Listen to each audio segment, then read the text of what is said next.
Born on January 2nd, 1884, an African-American man named Oscar Micheaux was one of 13 children born of former slaves, Calvin and Bella Micheaux. Growing up, Micheaux had a lot of determination to succeed in life. Believing that there were more opportunities in the city than there were in Metropolis, Illinois, the town of his birth, Micheaux moved to Chicago at the age of 17.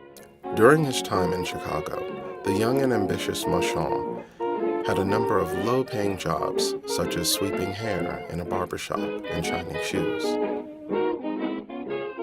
So his father sent him off to Chicago to I think, work with an older brother.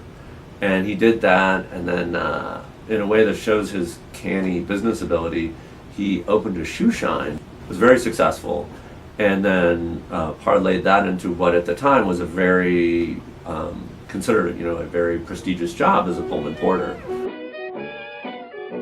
The Pullman Company was the largest employer of African American men during the early 1920s. The sleeping car porter's job was to assist the passengers on the trains, granting them the feeling of luxury. So he joins this great organization, which are the Pullman Porters. And while on those travels, he starts writing things that comes from his experiences or stuff he wanted to talk about as he journeyed on those trains in those days.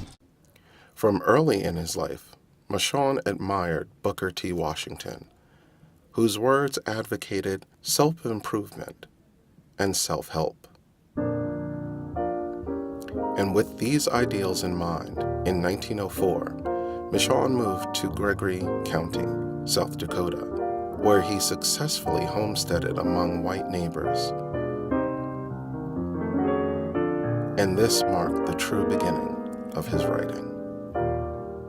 He was a pioneer homesteader, so when he was a young man, he bought, with his hard-earned money, 100 acres of land in the Dakotas and moved all his stuff up there and just started a whole new life. So he was really able to fold his tent, but that's one of the things that stuck with me, and I told my students, is that he just has a fantastic, almost unbelievable work ethic. He ends up running a farm where he continues his writing. And in continuing that writing, he also uses what I imagine is his personal experience being a homesteader, and that's where his first book comes from.